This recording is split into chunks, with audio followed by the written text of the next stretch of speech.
Well, hello from Silicon Valley. Thank you for having me here today at the Talent Digital Summit. I am just delighted to be able to share some of our enthusiasm for technology, progress, how both are enabled by freedom and democracy as the embodiment politically of freedom. And most of all, to say this has probably never been a better time to forge a new future, that new companies, new countries, and new efforts will have the ability to forge a better future for humanity than ever before. As one sort of visual and iconic example of that, the photo I have on the screen is a photo. It's a real photograph from space. It's not like an animation or a digital artwork. It's kind of breathtaking what's going on in the aerospace sector. If you're watching autonomous cars from Tesla, that's breathtaking as well. And these are the kinds of companies that we invest at Future Ventures, companies that will try to forge a better future for humanity on this planet, on other planets, and push the arc of history forward and bend it, hopefully, to a better place of progress. So what I want to share today is our framework for meaningful innovation. By meaningful innovation, I want to make sure I define this. The kind of innovation that future history books would be written about. The kind of innovation that makes a difference. This is in direct contrast to sustained innovation. The kind of small incremental changes that occur all over the place, throughout business, throughout politics, that help the world, but aren't sea changes. I want to focus on the sea changes, the kinds of things that matter, because without that, we don't have meaningful progress. We have basically business as usual, the big getting bigger, the rich getting richer, industries destroying the climate if they are, continue to do so, and meaningful change doesn't happen but for this process I'm about to describe. And that is, you have to have some form of disruption.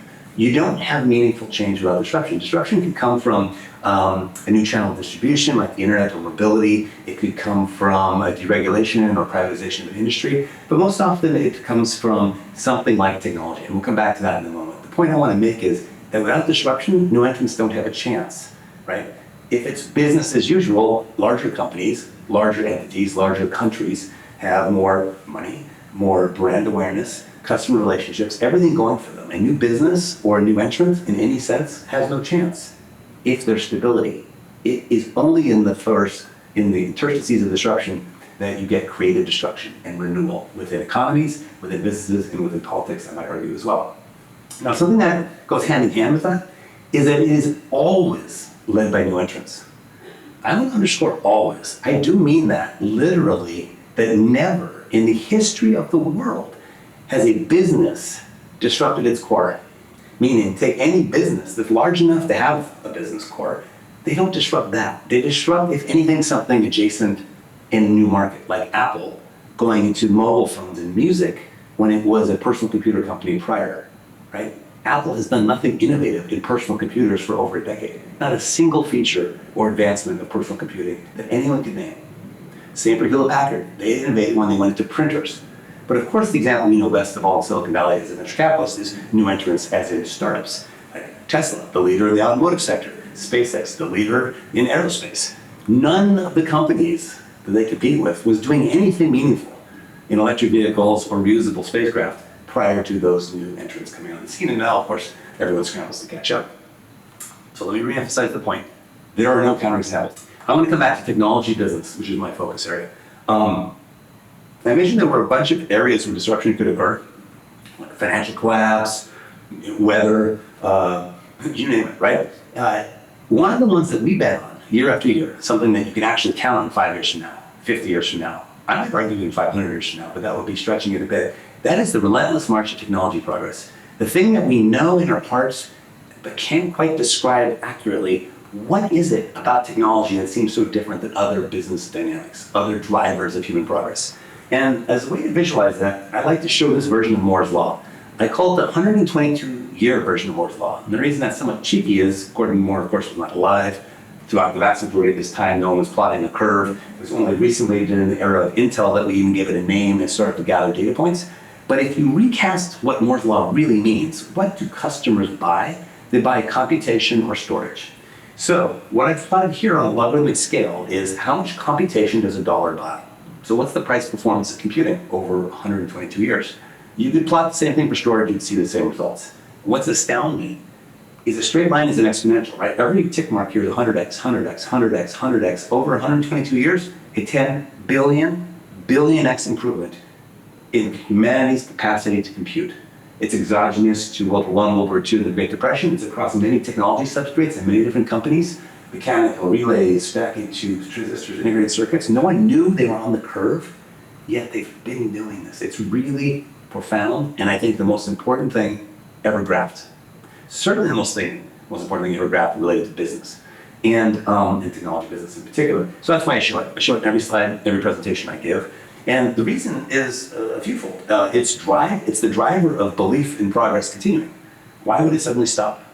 Now, some examples that might be relevant to the conference at hand. Energy security. Well, this is an example of Commonwealth Fusion's fusion plants, which this one is being built as we speak in Boston area, Massachusetts. It is not regulated by the Nuclear Energy Commission.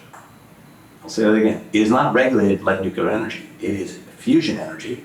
It is more akin to a particle accelerator or medical waste at a hospital. Sure, you want to have controls over what you do with it, but it's not like what scares people in Europe so much with nuclear energy. That's coming within the next 5 years. This plant will be up and running in the next 2 to 3 years. It'll be doing a net 10x energy generation that will enable infrastructure builds around the world to come into place to do baseload energy where you currently have a coal plant today. So take a coal plant, you can literally pull the coal plant out and put this in place because it generates heat that generates a steam turbine just like a coal plant would do, but without any, of course, greenhouse gases of any kind. And frankly, it's just clean baseload energy. This is what the world needs. Now, until something like that is working, it's not working today. Nuclear fission is the next best thing. Estonia should be building nuclear plants. We should not be burning peat. It's the most noxious of the fossil fuels. It is just mind-boggling to me that Germany turned off its nuclear power plants. Get over it. The World Health Organization has shown in their studies of Chernobyl that more people have died from fear of radiation than from radiation itself. This is absolutely true in Japan and Fukushima. It is absolutely true throughout Europe.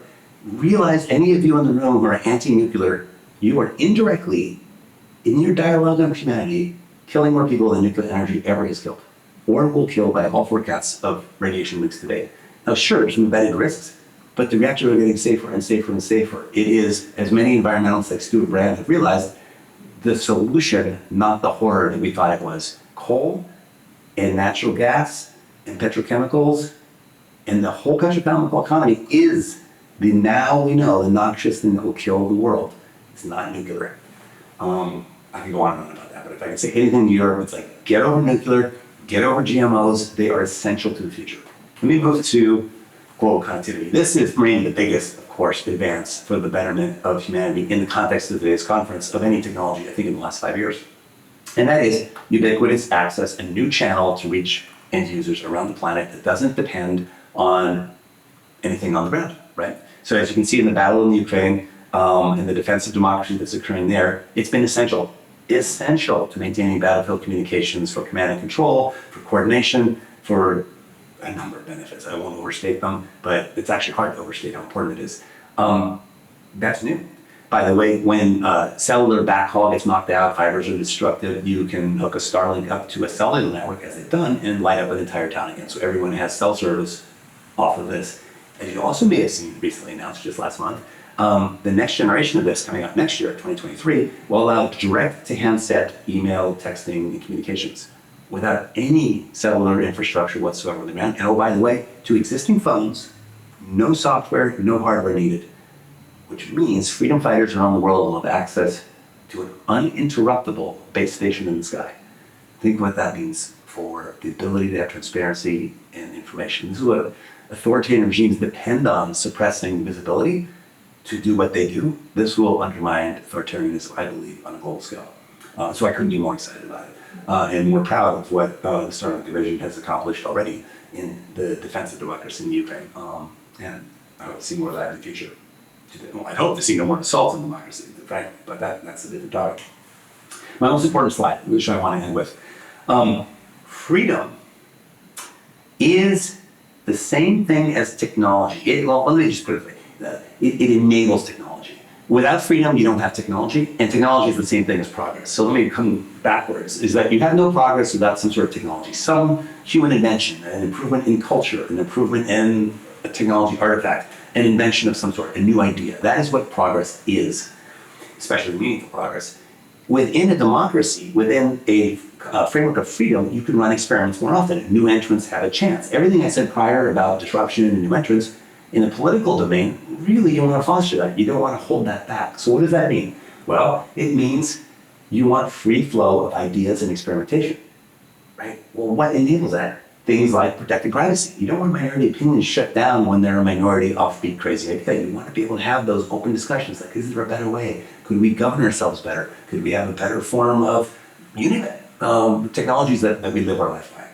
You ideally have fluidity of labor law. So this is a secret advantage of Silicon Valley over most of America, is that in California, labor law is not enforceable, meaning if you leave a big company to start a startup, they can't sue you. And even if you sign a contract saying, I refuse to compete with you, that's unenforceable in California. It's not true throughout the rest of America. It's one of the reasons you have so much more entrepreneurship in California. And this is why America has this juggernaut of innovation, is that we let new entrants have an easier chance of it than others. Contrast this, let's say, to France. Not recently, things have gotten better, but go back 10 years, 20 years, it was really hard to upsize and downsize companies, to basically have free flow of new company formation without hindrance. And in a lot of domains throughout Europe, a much more difficult regulatory environment for new company formation and bankruptcy law if you fail. Germany, famously, is the worst example. This is that you put undue risk on the individual when they have a corporation that fails. And you really want to minimize that if you want to have innovation and if you want to have progress. But most importantly, and I'll end with this, authoritarian regimes. Oh my God, couldn't be worse. Imagine now at all levels, business level, political level, just ideas in general. If the way in which you maintain power is the suppression of threats to that power, you suppress new businesses, you suppress new ideologies, you suppress new politics, you try to just hold stasis and you stagnate. You may copy, as Russia has done famously, technologies over many, many years in the semiconductor industry, but you won't lose to Moore's law. You will not keep up with the latest and greatest because your people aren't inventing anything. As I read recently in an article, it was well stated by someone else, Russia doesn't produce anything the world wants except military weapons. And frankly, after their performance in Ukraine, I would hope it's obvious no one wants those either. They literally produce nothing. They just do an extraction economy, diamonds, oil, what have you. Despite that somber end note, I am incredibly excited about the range of technology change that is a wider domain of businesses are actually being disrupted for the better, meaning they're becoming software-centric, they're becoming simulation-centric, they're moving to that rapid pace of excitement that you see in the automotive sector today and in the aerospace sector today that you didn't 10 years ago. I mean, it is like night and day. The pace of progress and what Tesla and SpaceX are doing there will occur in every sector of the economy over the next 20 to 50 years. And that's a great time for new entrants. It's a great time for new countries, new democracies, new businesses, and individuals. At all fractal levels, this is a great time for the new. And hopefully that can hold out and relinquish control from those that are trying to hold on to power in the old model of authoritarianism. So it's a sort of a viva democracy, uber alles, so mixing my languages here, of course, but it's an exciting time. And I hope you'll join us in supporting those companies and countries that are forging the future for the better and pushing humanity forward in a meaningful way.